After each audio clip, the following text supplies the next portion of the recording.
Thank you. Oh, it's a kick to be here with this crowd, and I'm especially thrilled. I'm going to plug FX Feeney's book on Michael Mann because I'm halfway through it. I was reading it an hour ago, and now it's wonderful. It only weighs 18 and a half pounds. It's wonderful. You what? Have it at the front counter. And they've got it on the front counter, and FX will sign it for you. Josh Olson. Oh no, that's my intro.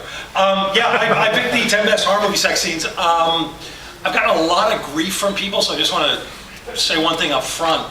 I wanted horror movie sex scenes that had a horror element in them. That's why Don't Look Now isn't in here. That's just two people fucking in a horror movie. Okay. We'll start with Reanimator, 1985. It's bad enough. It's bad enough when the headless body of the evil undead Dr. Carl Hill starts fondling the breasts of the poor naked Megan Halsey as his disembodied head sits in a metal pan, leering and drooling and giggling. But when his body picks up the head and starts running it over her body, you may see it coming, but you won't believe it. The most literal example of giving head ever put on film. Scary, funny, and creepy, this is the horror movie sex scenes all others must be measured against. Oh, I should have counted down, shouldn't I? Yeah, screw it. Too late. Number 2, Elizabeth Brooks, Christopher Stone in The Howling, 1981. No words are spoken as they undress and go at it by a campfire in the woods, tenderly at first, then savagely. Then there are fangs and drool and hair and growling, and finally, in one of the greatest acts of zoophilia in the history of cinema, they meet the beast with two backs, literally. Number 3, Amanda Donahoe and Chris Pitt in Lair of the White Worm. Don't worry, I won't bite you, Lady Sylvia Marsh promises the dull-witted young Boy Scout she's picked up by the side of the road and is now bathing. She lies. The poor kid ends up literally paralyzed, the victim of his own schoolboy lusts, about to be fed to Donahoe's giant lizard god when the doorbell rings, and it's Hugh Grant popping over for a spot of tea. Deranged sexual imagery abounds in this wonderfully zonked out movie. Minor Ken Russell is still Major League Magic. 4, Julian Sands and Miriam Sear in Gothic, 1986. And as long as we're on the subject of Ken Russell, who can forget Percy Shelley's encounter with Claire Claremont in the billiards room? He approaches her, they embrace, and she opens her diaphanous gown to reveal her nipples, which open up to reveal eyeballs. Oddly enough, 3 years later, Julian Sands would star in another movie, Warlock, in which a woman's nipples open up to reveal eyes as well. Talk about subgenres. Number 5, I don't know how you pronounce this, Taffy O'Connell and an enormous slug in Galaxy of Terror. Pop screenwriting quiz. What do you get when you combine a planet that brings your greatest fear to life and a huge-breasted blonde nymphomaniac with a fear of bugs? Sid Haig's arm gets cut off, a maggot starts crawling around in the arm, then grows to enormous size, creeps onto said blonde, and, well, if you're worried, she dies with a big smile on her face. Now, I said here this is a rumor, but I've since actually met Jim Cameron, who has confirmed this is one of the very first things, the scene, not the film. Jim Cameron was the second unit director on Galaxy of Terror. That's one of the very first scenes he ever directed in an actual movie. So, from small things. Stuart Devaney and Brenda Kendall in Braindead, also known as Dead Alive. Easily the best zombie movie ever made. It's an over-the-top, blood-soaked, gore-stained obscenity that somehow you can show to your Aunt Matilda, because in its heart of hearts, it's not a zombie movie, it's a Warner Brothers cartoon.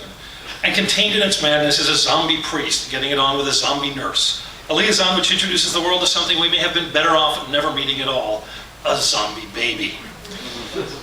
Number 7, this one hurts. Cheryl Lee, Frank Silva, and Ray Wise in Twin Peaks Fire Walk With Me. Have you guys broadcast that thing yet? No, not yet. Oh, because I can't wait till my dad hears it. When Laura Palmer's demented lover Bob crawls into her bed, the two of them get down to it. It's genuinely disturbing. But David Lynch saves the worst for last. At exactly the right moment, Laura opens her eyes and Bob's true identity is revealed as he transforms into Leland Palmer, her father. For some reason, my own dad took my then teenage sister to see this movie. I have to imagine.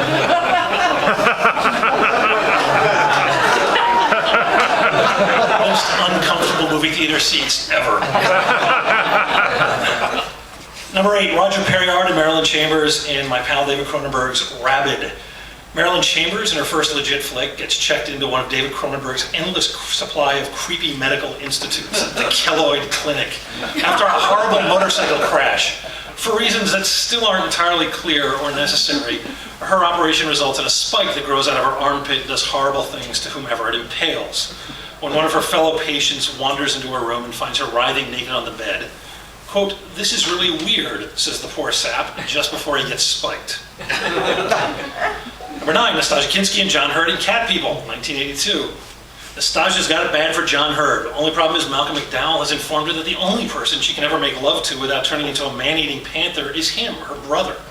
Ugh. But she can't help herself, so she and Hurd finally hit the sheets, and it is hot.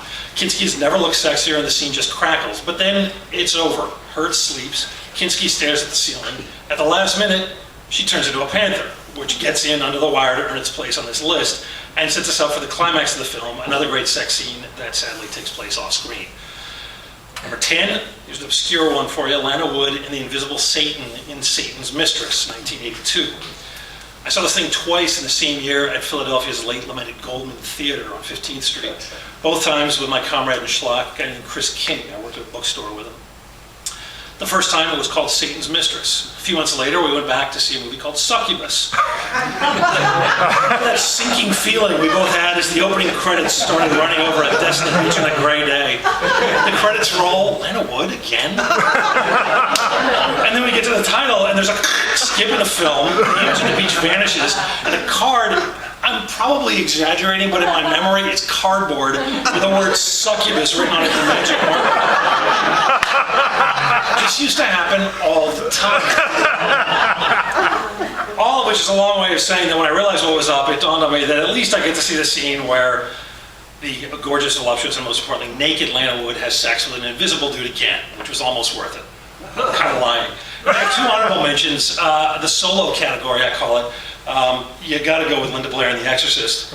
A good horror sex scene doesn't always involve 2 parties. Sometimes the pleasures are more onanistic. Linda Blair, a crucifix, movie history is made. And then the is it sex if one of them is dead category. I went with Udo Kier in a corpse in Andy Warhol's Frankenstein. Dr. Frankenstein doing obscene things to the body of his monster through a hole in its side shouts out. Does anybody else here know the line? Come on. Oh, come on, this crowd. To appreciate life, you must first fuck death in the gallbladder.